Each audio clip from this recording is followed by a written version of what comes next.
Boragine or inorganic benzene. Boragine is also called inorganic benzene because carbon is not present in this compound and its molecular formula is B3N3H6. बोराजीन को हम inorganic benzene भी कहते हैं क्योंकि इसमें carbon present नहीं होता है और इसका मॉलिक्यूलर फॉर्मूला B3N3H6 होता है. Preparation.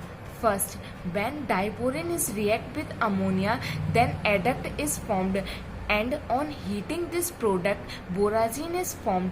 This process is called Stokes and Fenner method. जब डाइबोरिन की रिएक्शन अमोनिया से करते हैं तो एडक्ट का फॉर्मेशन होता है और जब एडक्ट को हीट करते हैं तो बोराजीन प्राप्त होता है. इस प्रोसेस को हम स्टोक्स फेनल प्रोसेस भी कहते हैं.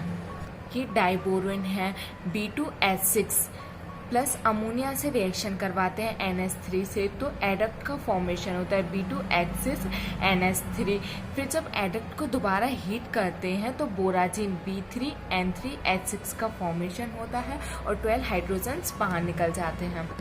Second, when ammonium chloride react with lithium borohydride then boragine is formed. जब अमोनियम क्लोराइड के रिएक्शन लिथियम बोरोहाइड्राइड से करते हैं तो बोराजीन का फॉर्मेशन होता है. ये अमोनियम क्लोराइड है NH4Cl.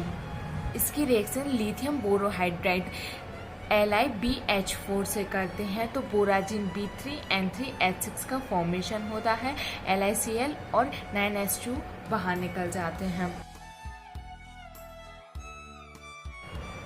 Properties. It is soluble in water. It is colorless liquid compound. Its some chemical properties are as follows. यह एक कलरलेस लिक्विड कंपाउंड है. यह वाटर में सॉल्युबल है और इसकी केमिकल प्रॉपर्टीज फॉलोइंग होंगी. First chemical property hydrolysis to form boric acid. जब हम बोराजीन की रिएक्शन H2O से करवाते हैं तो बोरिक एसिड का फॉर्मेशन होता है. ये B3N3H6 से इसकी रिएक्शन H2O से करवाई तो H3BO3 बोरिक एसिड का फॉर्मेशन हुआ. अमोनिया बाहर निकली और hydrogen. Second, reaction with HCl to form trichlorobenzene. जब डाइबोरिन की रिएक्शन HCl से करते हैं तो ट्राइक्लोरोबेंजीन का फॉर्मेशन होता है. ये ओपन स्ट्रक्चर है बोराजीन का. ये 3B N3 और H6 लगे हुए हैं. इसकी रिएक्शन में HCl से करते हैं तो ये हाइड्रोजन और क्लोरीन इससे अटैच हो जाते हैं. ये H और ये Cl, यहाँ पे H, ये Cl, ये H और ये Cl. फिर जब हम इसकी दोबारा रिएक्शन करते हैं, इसको हीट करते हैं तो 3H2 बाहर निकल जाते हैं. यहाँ से मीन्स 6 हाइड्रोजन्स को बाहर निकालना है तो ये हाइड्रोजन्स बाहर निकल जाते. तो यहाँ पर ट्राइक्लोरोबेंजीन B3N3H3Cl3 का फॉर्मेशन हो जाता है. इसी को हम ट्राइक्लोरोबेंजीन कहते हैं. Third property is effect of heat और पॉलीमराइजेशन टू फॉर्म डाइमर. जब हम बोराजीन को हीट करते हैं तो डाइमर का फॉर्मेशन होता है. यहाँ पर बोराजीन के 2 मॉलिक्यूल को लिया है और उनको हीट किया है तो यहाँ से ये 2 हाइड्रोजन्स बाहर निकल जाते हैं और ये दोनों मॉलिक्यूल अटैच हो जाते हैं तो डाइमर का फॉर्मेशन हो जाता है. Next, structure of borazine. इसी के साथ कुछ क्वेश्चंस भी हैं. बोराजीन स्टेबल क्यों होता है, बोराजीन बेसिक क्यों होता है, बोराजीन को हम इनऑर्गेनिक बेंजीन क्यों कहते हैं. Boron and nitrogen present in boragine. They show sp2 hybridization and lone pair is present in nitrogen due to which it shows basic nature which form pi bond. This pi bond is rotate continuously. Delocalized takes place. Thus is more stable. Its structure is similar to benzene but carbon is absent.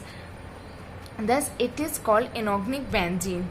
बोराजिन में nitrogen व boron दोनों ही sp2 hybridisation को show करते हैं।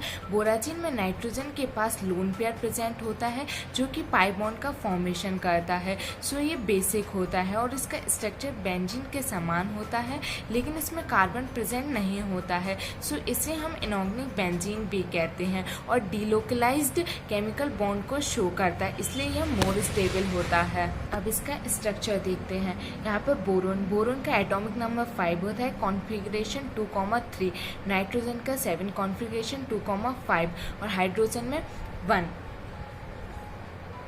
यहाँ पे ये 3 बोरोन्स लगे हुए हैं, 3 नाइट्रोजन्स लगे हुए हैं और 6 हाइड्रोजन्स लगे हुए हैं।